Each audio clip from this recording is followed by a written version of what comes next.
So Daniel, what should we expect from MWC 22?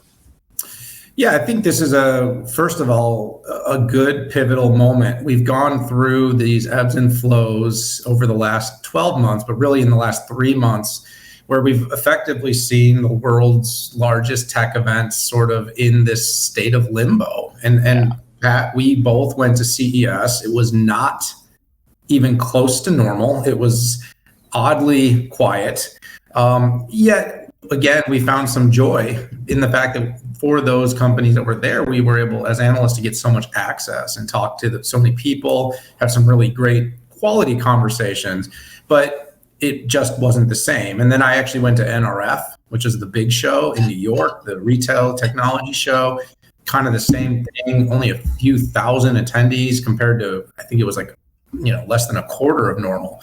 Well, they're saying, Pat, they're going to get about 50,000 people are going to be coming to Barcelona, which to me is an indicator that we are getting into those very late innings, which it's felt like for about a year we were, but of this COVID and the impact. And I think there's a couple factors in play, and I'll talk about this for a second, then I'll talk a little bit about the technology at the show. But I think the factors in play is, one, the events industry has probably been one of the most ravished of any industry on the planet. I mean, just talk about stops and starts. CES, they were going to go in 21, and they didn't. I mean, these shows are economies. Barcelona here depends on hundreds of thousands of people coming into the city and eating and drinking and staying in hotels and having events and taxi cabs and hotels.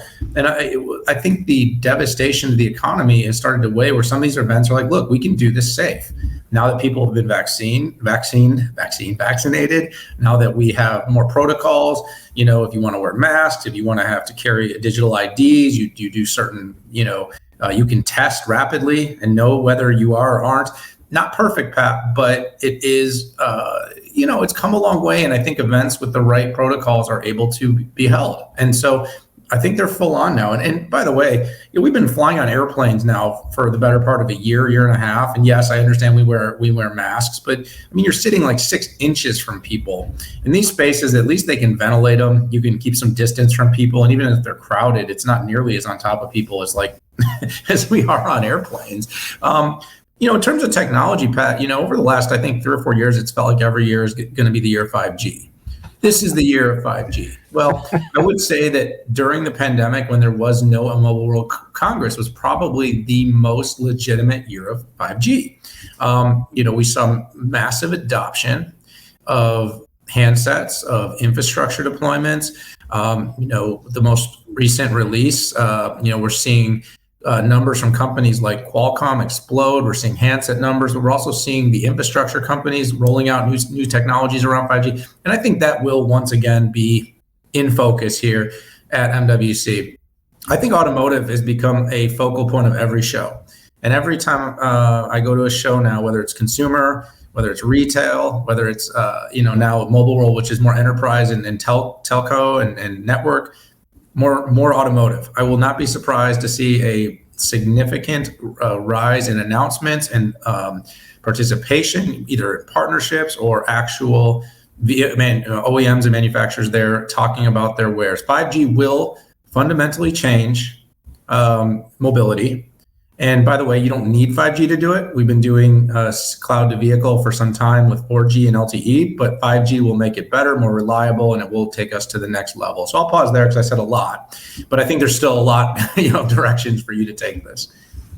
I appreciate it. And the great thing about having a huge show like MWC, it's going to be hard to suck all the oxygen out of the room on the analysis. And I've been pre-briefed, so we need to kind of watch what we say and generalize. I think the good news is later on in the show, we're going to talk about some early announcements, right? Yep. And I think what we're doing is 5G is maturing, right? Started off with low band in the US. It was low band and millimeter wave, and there was this big gap in the center. And between C-band and what came with Sprint on the mid-band, at least the United States, we're seeing that to really connect the dots. And quite frankly, and I had I had a great conversation a couple months back with the CEO of Ericsson, talking about, what is it going to take to have the new applications of 5G. And I think where we both landed is that you had to have top to bottom 5G capabilities to get the developers excited. And I think we are at this point. So I think you add a couple years to this, and hopefully we'll see some novel things come out of 5G. And not that there hasn't been a lot of goodness, but at least on the smartphone side, it's essentially been faster downloads, and not really new way of doing things like we saw in the transition from 3G to 4G. But I am very, very optimistic.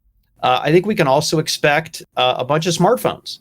Samsung actually they changed their strategy, right? They came out early with the S22 line, which I think disappointed some people at MWC. But quite frankly, Samsung's a company that's big enough that they can take all the oxygen in the smartphone room, and they're either the number one or number two vendor, depending on what quarter that you look at. But I think we'll see a lot of other smartphone makers, whether it's folks like Oppo, a lot of folks out of China, and some of the indigenous makers, even out of Latin America.